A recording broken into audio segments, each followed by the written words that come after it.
So I hope you still remember all the talks before the coffee break, because this is your chance to ask questions to all the speakers. Who's first?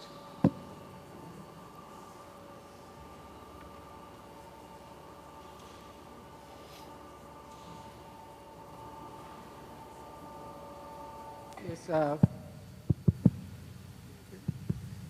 thank you so much to all of you for such a wonderful panel. I have a question for Dr. Lloyd.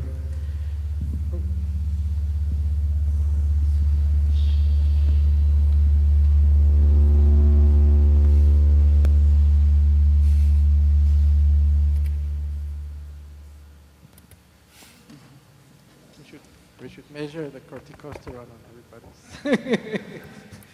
Okay, you presented in a very elegant way the effect of early exposure to stress on future propensity for development of changes in cognition and depression. What about exposure to severe stressful situation in the equivalent of midlife? Does that have the same effect in predisposition to, the equivalent of psychiatric changes and epileptogenesis? Yeah. The sound is not really good, but as I understood, you mentioned regarding early life stress as a predisposition of comorbidity like depression and epileptogenesis. That's it? Yeah. What I pointed out that Dr. Joe presented in a very elegant way, the association of early exposure to stress and the future development. The question is, do we have any data on exposure to stress in midlife, in the equivalent of midlife, and the development of increased epileptogenic potential, as well as development of the equivalent of psychiatric comorbidity? Okay. I think there is an interesting link between early life stress and the development of several disorders. As you know much better than myself, depression are quite linked with these early life situations. Mainly in the limbic system, probably there are some inputs in the hippocampus and the links with the precortex, prefrontal cortex. In the development, this is have a much higher impact than in the midlife. Of course, a colleague of mine, Andres Danesi, just published in the Archive of General Psychiatry, JAMA Psychiatry, a paper that he tried to connect the early life stress or childhood trauma in developing cardiovascular disease with protein C. And the connection between early life stress is higher than adult stress to develop this kind of cardiovascular disease or even depression. Of course, if you have both early life stress and a recent adult stress is stronger than just early life stress. But the combination of them are quite important to try to marker them. And so that's the reason that you try to show the way to assess these HPA axes and try to connect these with the history of early life stress more than recent life stressors. I'm not sure if I answered your question. I wonder from Dr. Marion Joel, do you have any experience or do you know of any data that has looked in animal models to that question? Yeah, so I showed actually one slide based on a human study with the healthy individuals, and you can see that also daily hassles and also life events after early life contributed to the chance of scoring higher on the depression scale. But the most consistent effect that people find, and we too, is the child environment is really the predictor of later depression in this case, but also anxiety and psychotic symptoms. If you look at the animal models, there are actually two things I would like to say. The lifespan is an important thing. So if you have early life stress, what I showed was all data about animals that are about 3 months of age. What you find at that age does not necessarily have to be what you find in, let's say, aged animals. There are very few people that do that kind of experiment, but that's of course a beautiful experiment if you do something very early on in life and then you follow it through the whole lifespan. And interesting, there's one study that really did that. And what I find a very intriguing finding is that when they look in really aged animals, they see that normally you have, let's say, a normal distribution with a lot of animals in the middle, let's say for cognitive performance.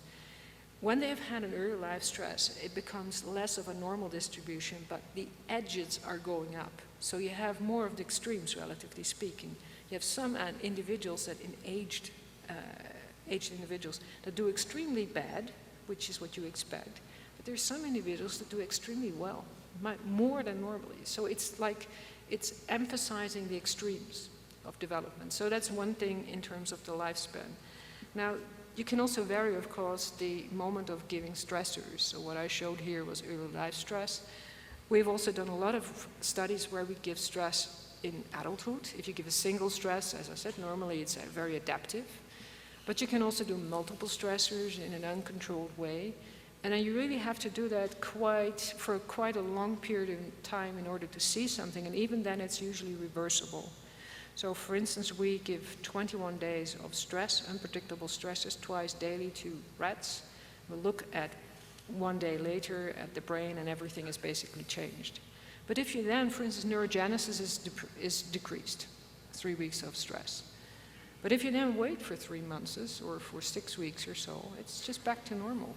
So the lasting impact seems to be less severe when it hits during, let's say, middle age or early middle age than when you do it early on in life. And it may have to do with the fact that, of course, the brain is really, it's finding its pathways, circuits are being formed much more early in life than later on. It may also be that just the mechanism is different, that early on there is a window to change things in an epigenetic way, much more so than in adulthood, although that's still possible. So these are, I would say the impact is less severe, but of course chronic stress will change the brain. Just one more comment. In humans, we find a very strong correlation between higher scores in childhood trauma questionnaire, levels of cortisol after different challenges, and the severity of depression after Hamilton, Montgomery, or even the BDI. And so this correlation is quite strong, and so you could link psychometric measures with a neuroendocrine with the history of childhood trauma. Hi, I have two questions. My first question is to Jean Lette. Jean, you showed some very nice data regarding the changes of density of cells. I wonder whether you've looked more specifically to try and sort of tease out, for example, changes in neuron populations in any of your samples. And so, yeah, and my second question is to Marianne. I wonder, could you comment on whether there's any role for early life stress in producing oxidative stress in the brain?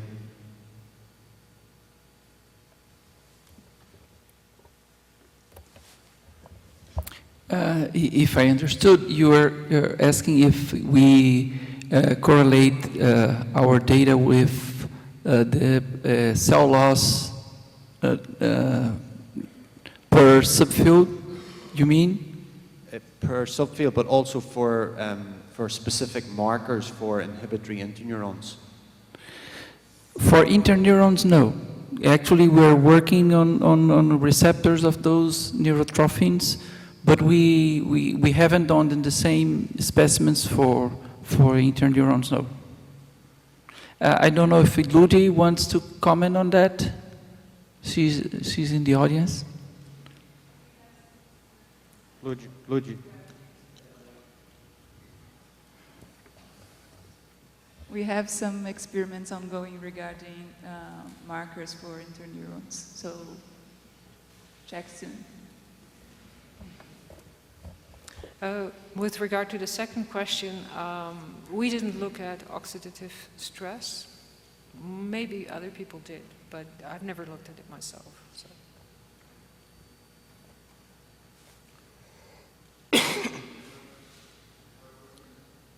I have a question related to the question about the stress of the babies. How about stress for the mother before the animal is born? Because that's been shown for schizophrenia to actually cause a problem in animals. And so before the animal is born. Yeah, so there are many different models, animal models for stress perinatally. So sometimes the mothers are stressed, sometimes the pups are stressed, sometimes both. Yeah, in general, it depends a little bit on which period it is. So usually it's quite effective just before birth. Of course, humans and rodents are difficult to compare because when the rodents are just born, then they're more comparable to the final trimester of human babies. So yeah, there are a couple of experiments showing, for instance, if you give the mother dexamethasone, which is another way of affecting the HPA system, you can have very profound effect on glutamatergic transmission. Yeah, so this I think especially giving the mothers dexamethasone is something that relates very much to the human situation when there is a risk of preterm delivery, that they usually give the mother steroids so as to help the babies to have a more mature lung situation. So yeah, there are very profound effects of early life stress, or stressing the mother. And in fact, you can, I think this very nice model that was developed by Talibaram, who is stressing the mothers and indirectly the pups. So what she's doing, she's taking away quite a bit of the bedding material for the mothers, and the mothers overall spend the same amount of time on their litter, but they do it in a very erratic, fragmented way. So they run away and they come back, they run away and they come back. And has very profound effects on the pups. And we've been using that model also recently, both in rats and in mice, and it's very reproducible. You can see a lot of effects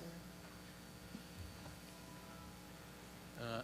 I have a question, Professor Juliana or Professor Joyce may answer. As Stephen Schechter has said in the first day in his lecture, epilepsy can be a factor which leads to great stress or stressful situations. So are there any studies that correlate the early onset of epilepsy to the development of depression? I mean, they could work in a sort of positive feedback arch. So are there any studies working with this hypothesis? Yeah, I think as I have shown in one of the slides that I linked the studies in a nice review that Professor Canis published in the Lancet, and some of the studies that links Professor Yoyos about stress and hippocampus could maybe, with my fascination of the MR receptors, you can find a very high density of mineralocorticoid receptors in the hippocampus. And so the memories that probably are quite early memories and stressful memories probably will have a link in this area, and probably will have an influence in the development of the circuits. This is just hypothesis, you know. Your question is just to think about, and maybe you can have a brainstorm here, and probably people will have different ideas about that. But in my point of view, early life stress could change these circuits, and maybe the neuroendocrine input is a very important tool that you can study this influence in developing not only epilepsy, seizures, but even other psychiatry disorders, neuropsychiatric disorders?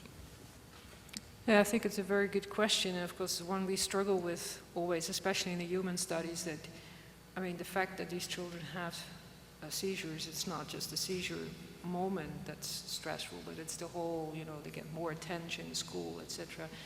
So it's a confounding factor that you may try to control for in your statistical analysis, but it's always very difficult. And I think we would need the animal models to do it very precisely and to put the two things apart, and that we really can do the interventions or the onset of the seizures at various moments during the development of the HP axis. And then you can try to find out the chicken and the egg problem, basically. I have a quick comment or a clinical observation to share, and then a question. The observation that other clinicians caring for patients with epilepsy have probably encountered in relation to the temporal relationship between stress and seizures in some patients is that the seizures occur when a sustained period of stress is over. And we see the same thing in migraine as well. You know, somebody has a very hectic week at work, looking forward to the weekend, Saturday or Sunday when they're relaxed, they have the headache, the migraine, or we see seizures as well. So that's an interesting, you know, model to think about. The question I have is to try to link together Ed's talk and yours, Marian's, and that is, in your animal models, do you see any alteration of autonomic nervous system activity, particularly the ratio of sympathetic to parasympathetic activity associated with stress? If so, does it put some of the animals at risk for cardiac arrhythmias? But, you know, wondering whether, you know, another moderating factor or mediating factor in perhaps non-genomic SUDEP is, you know, the overall level of stress in an individual, and whether their autonomic nervous system over time becomes dysfunctional in such a way that it predisposes to a fatal cardiac arrhythmia.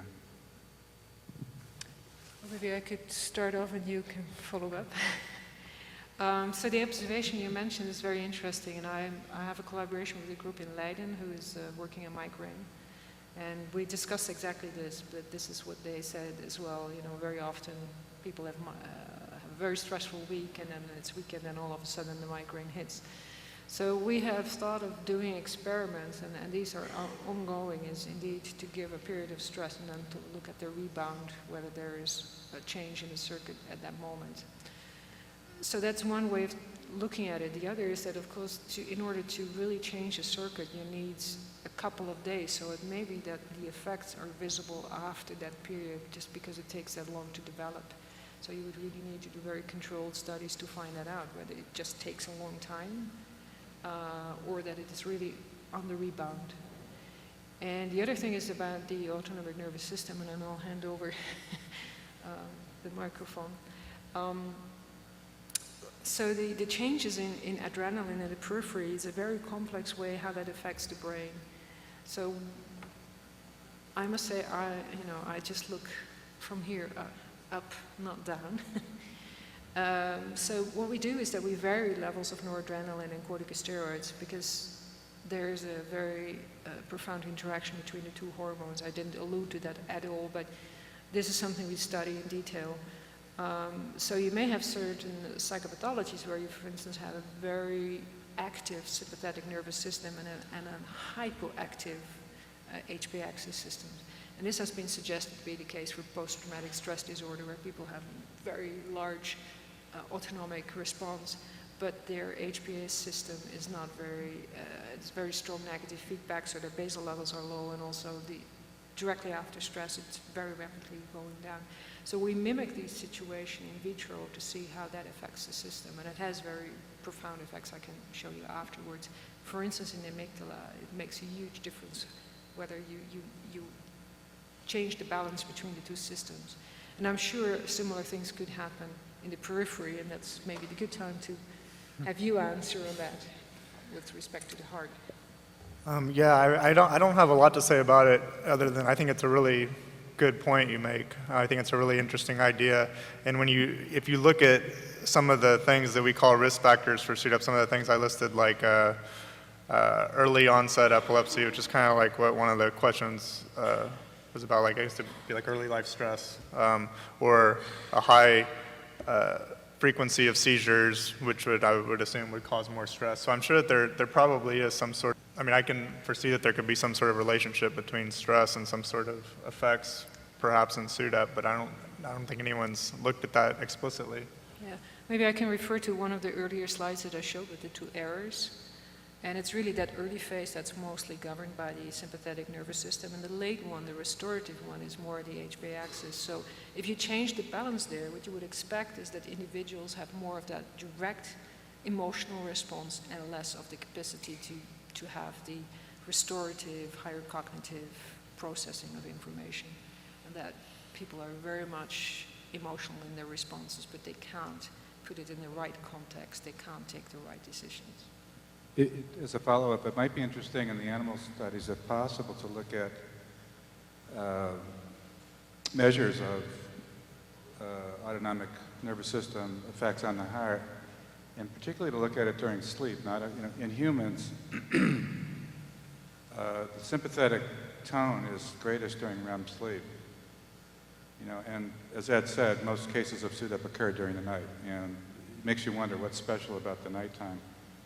Of course, sleep is one factor there, and so are the stressed rodents demonstrating particularly elevated levels of sympathetic nervous system activity at night or their night? I mean, does it cycle in and out of sleep, and does that predispose to the potential for cardiac arrhythmias? It's just another area to pursue, particularly outside of genomic explanations for SUDEP as well.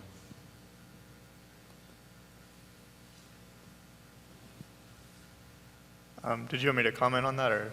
I mean, I think it's a good point. I mean, I think you could somewhat easily start to try to dissect some of these things just by doing simple measurements of heart rate variability, which should, in theory, give you some sense of the sympathovagal tone. And if you did it, I guess during some of the more restful hours, perhaps you could start to try to really look at that hypothesis. I think it's a good idea. We have another question here. Yeah, so thank you, really very, very nice talks. I have a question to Joa Leite. I find your approach very, very interesting, and I was wondering if you actually tried to divide these 2 elements, the depression and the schizophrenia-like phenotype, into pieces, and then look at if any of those different symptomatologies related to either condition actually associated with a hippocampal phenotype, particularly perhaps if you looked at the phenotypic features which might involve medial temporal lobe. Here we can not listen.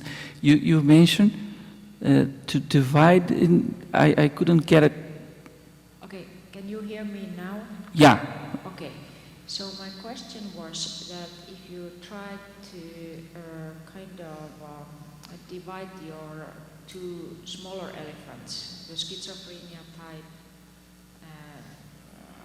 symptomatology and depression, more into the phenotypic features or symptoms, and then to see if those symptoms, which probably are mediated by the medial temporal lobe, would more associate with hippocampal changes as compared to those which are probably processed elsewhere in the brain. Yeah, that's a good idea. The problem we have here is that our sample for each group is somewhat in the limit of neuropathological studies, sort of small. But that would be interesting to see if subphenotypes of schizophrenia would have a better correlation with neuroanatomical data. Maybe this is, if we wait and get more patients, probably it should be feasible.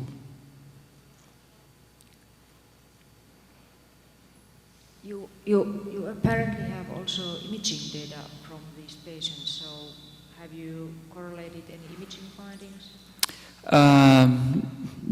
Not yet. Actually, most of these patients, if they have the pre-operative evaluation and they go directly to surgery before doing foraminal valve or depth electrodes, it's because probably seizures, interictal spikes are predominantly from the sclerotic side.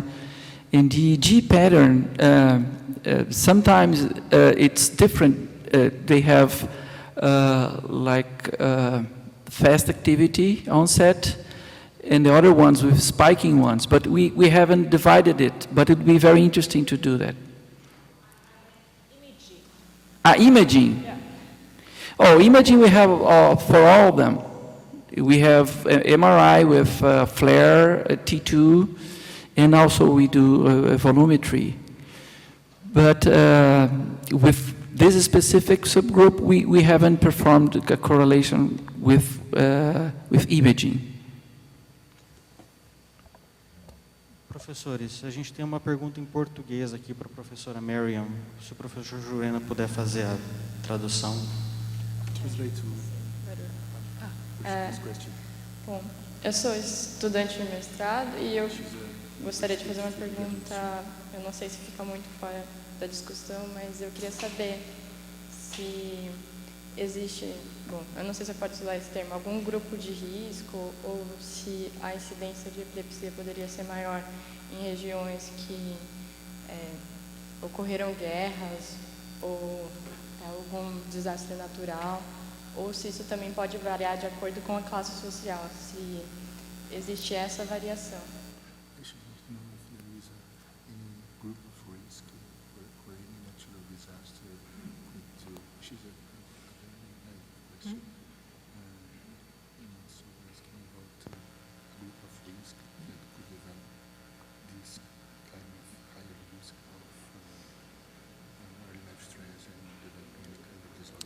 Okay, so I'm told the question is whether there are big trauma situations that give evidence that there is the higher risk of developing diseases, right?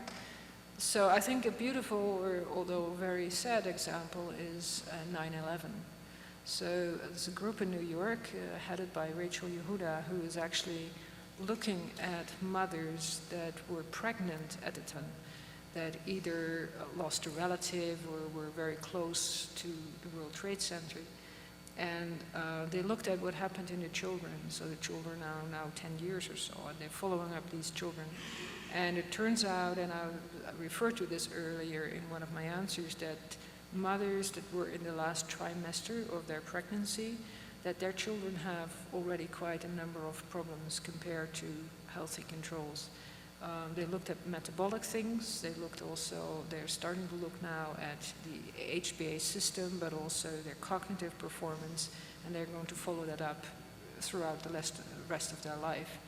And I think the interesting thing is that, again, it shows that no matter what you're looking at, if you're looking at metabolic system, heart system, the brain, early life traumas can have a huge impact. So that's actually, your question is very good because it brings all these talks together. We have heard about comorbidity of epilepsy with heart problems, with all kind of psychiatric illnesses. We too were alluding to what might be a common cause. That's the development of the stress system, but there actually yesterday was quite a bit about the immune system. So I think your question is actually a nice hinging point in the discussion, where we should now try to start and think about, are these comorbidities, are they two parallel pathways that develop for instance, I asked you in the coffee break, but maybe you can allude to this a little bit more.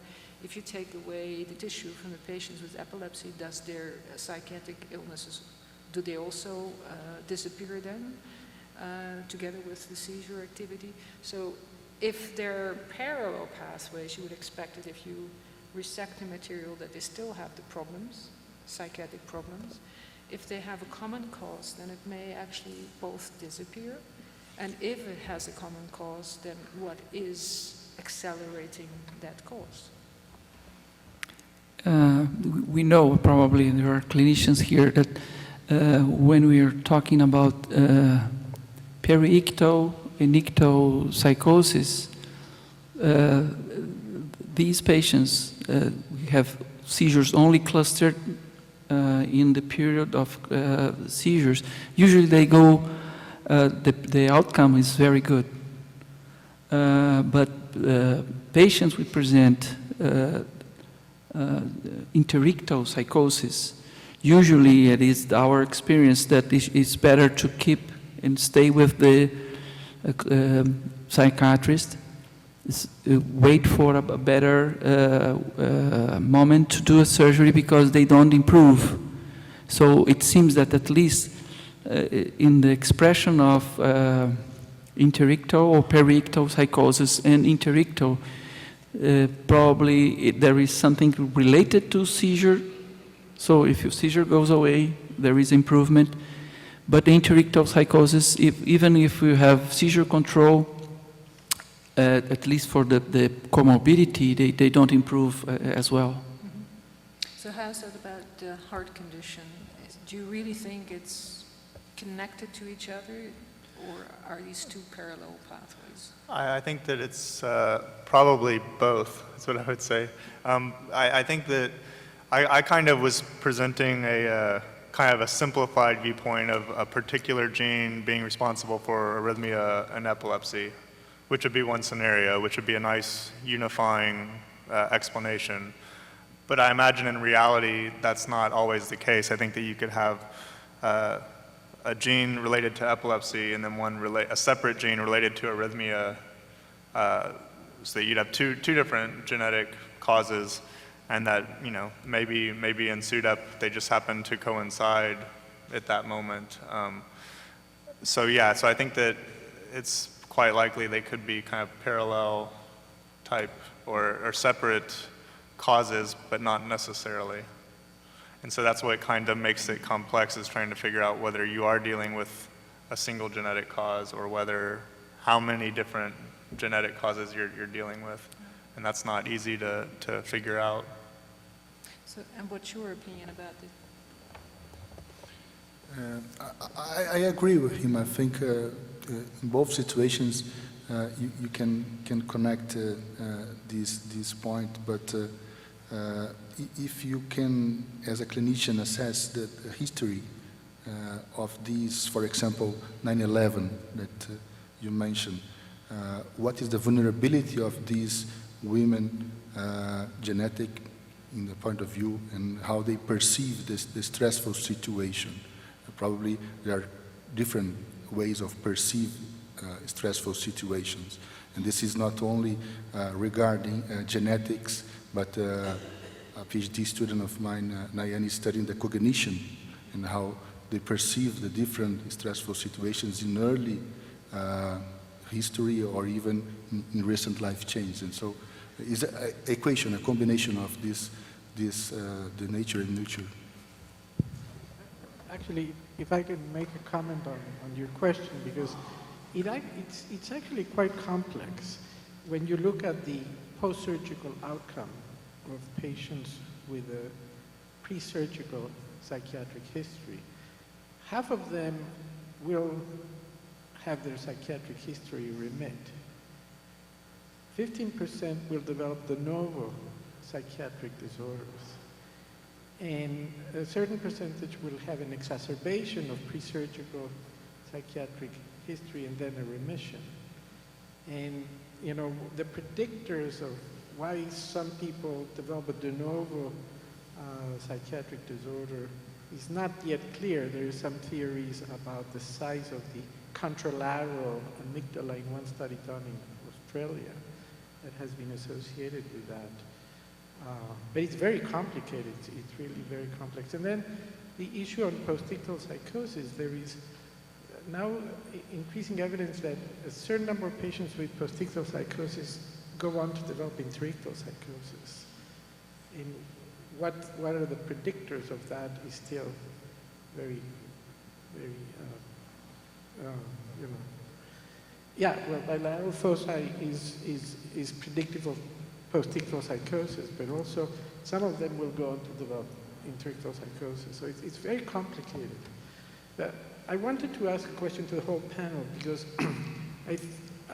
from a methodological standpoint, and for the students here who are interested in researching psychiatric comorbidities and epilepsy, one of the things that I get impressed is with how do we measure psychiatric comorbidity and how do we correlate these psychiatric comorbidities to structural changes.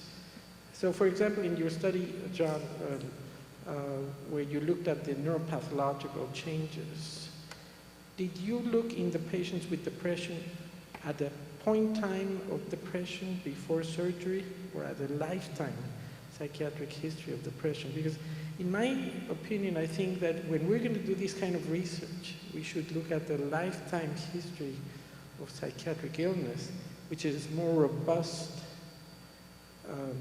phenotype that would correlate with structural changes than if it's at just one point in time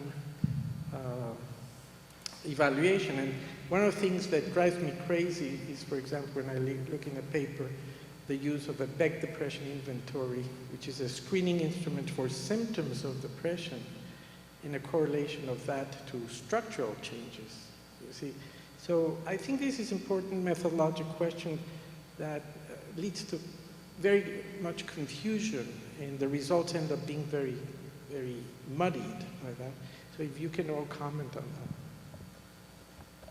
Yeah, it's a very good question.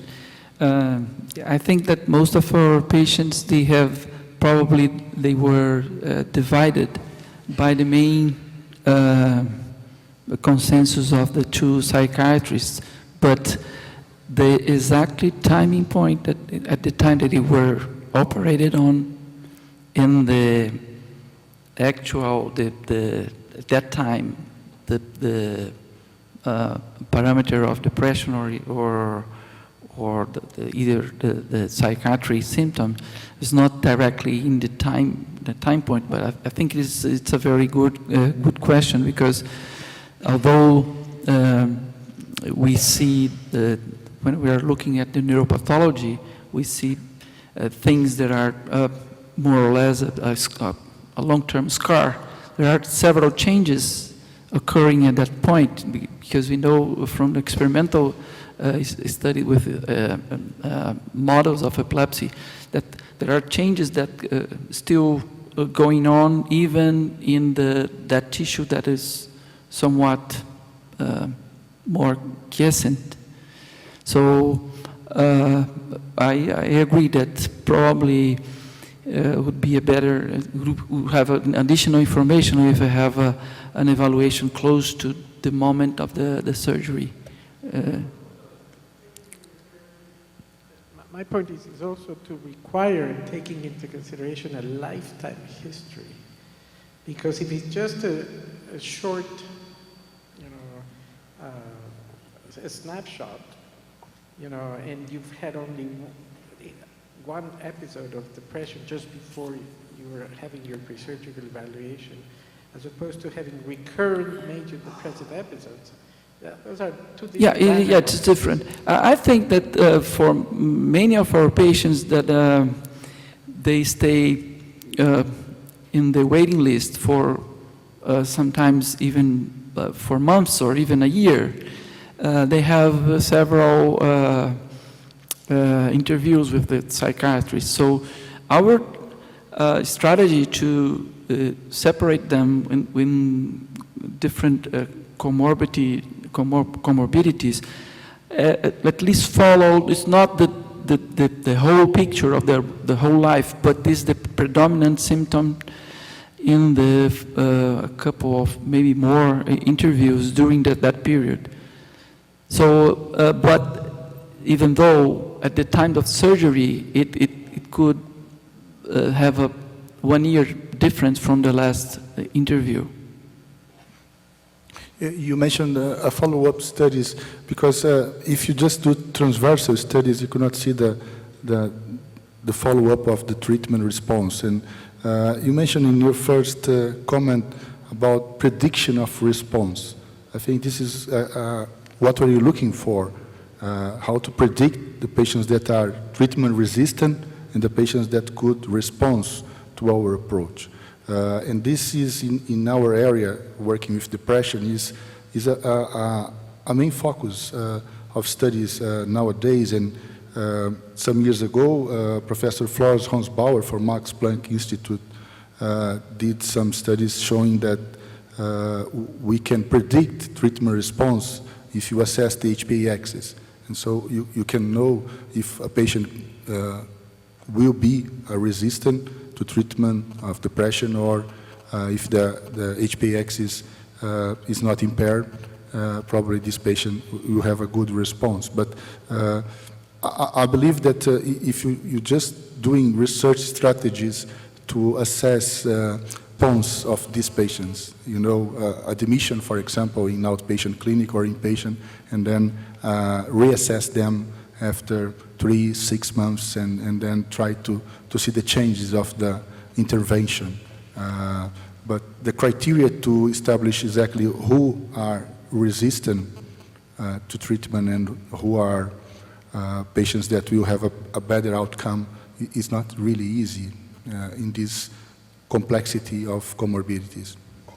Yeah, so maybe a final comment also from myself. This, of course, is the big challenge in human studies. Most are cross-sectional studies, case control. Let's say cortical thickness is smaller in this group compared to controls, or bigger.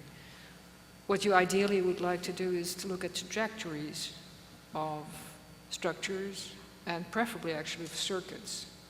So to do,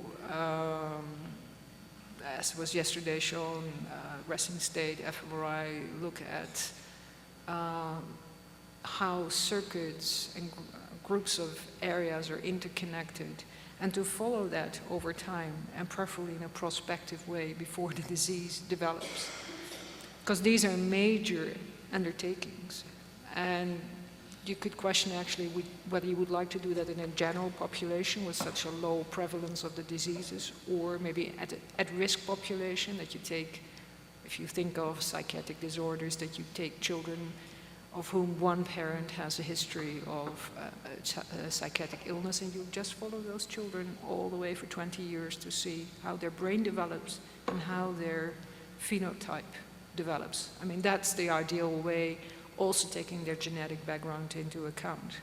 Very costly approach, very, you have to be patient for it, but I think that's the ultimate way to find the answer. And there are a couple of studies. I mean, I'm very happy to say we just got the money to do this, but there are very few institutes that can run such a large study, imaging children in a longitudinal way, multiple ways. Let's say between 5,000 and 10,000 children looking at various times in their life. But that's, I think ultimately, that's the way to do it.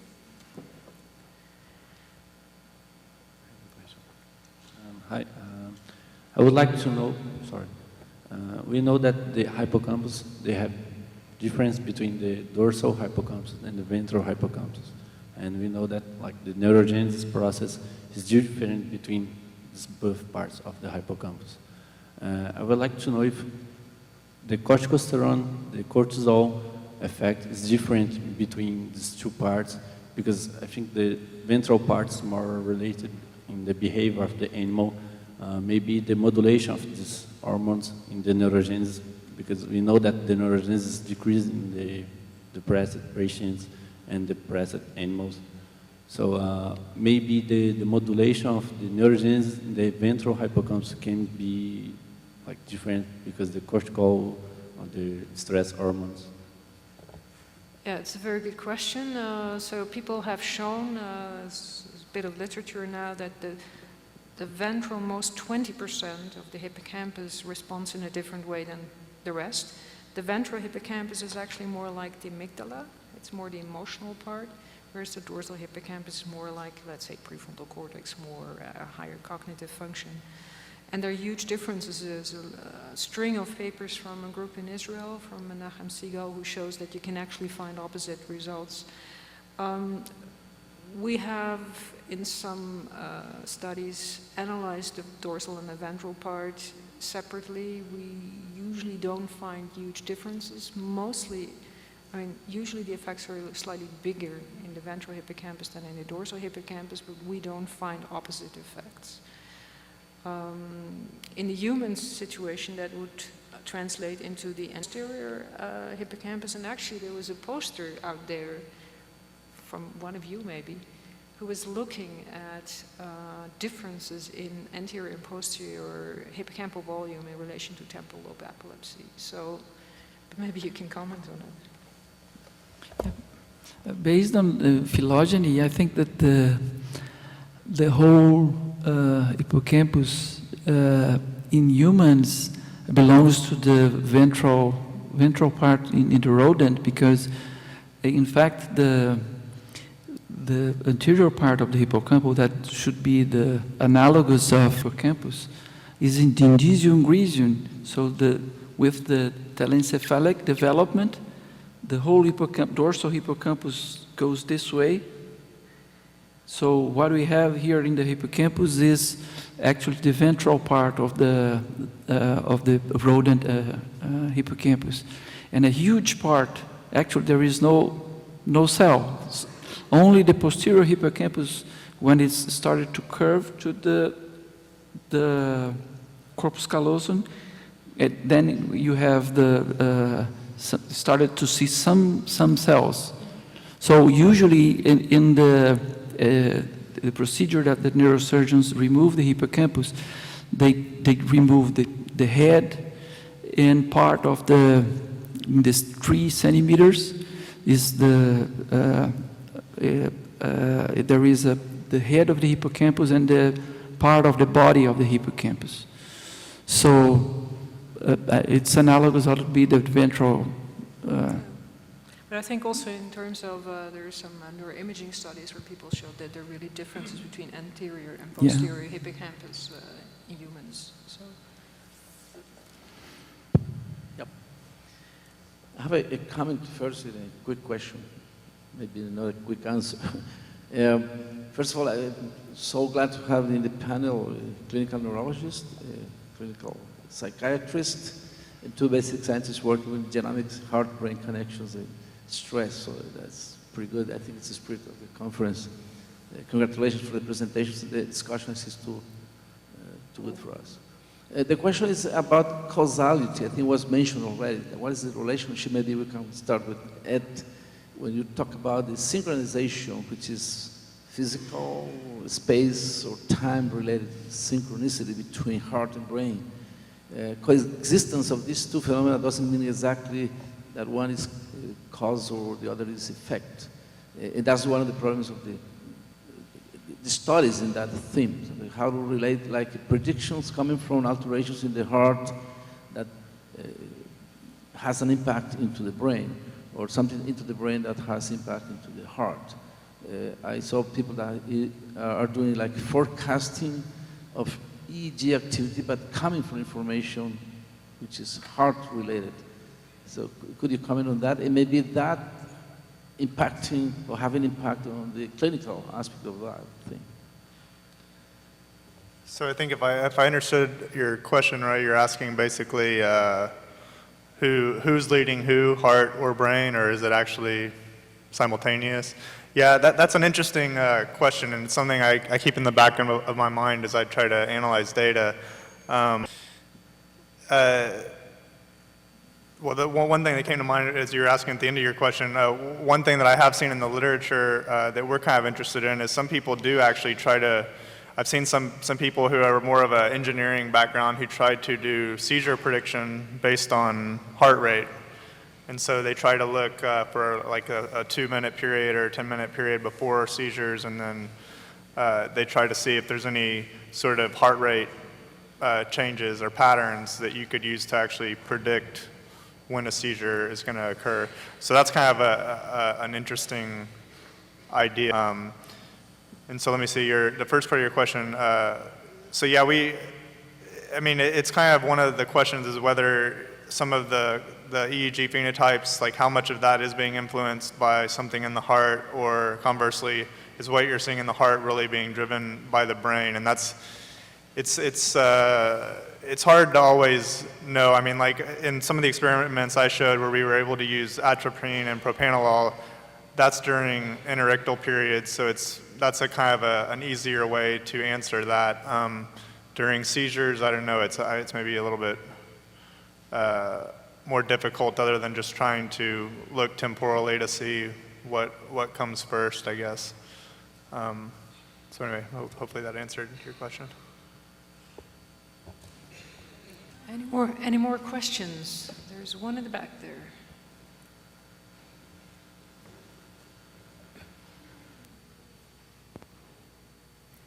Probably the problem is that we are trying to explain epilepsy only in the brain. But we have to remember that women with epilepsy also present problems in the ovarium. We have to remember that during the 80s, it was described the kindling in the ileum. Then I think we have to see the whole body and the probably manifestations of epilepsy in the whole body. Not that the epilepsy starts in the brain and then go to the heart or the ovarium. Probably it's a big phenomenon, including all the body.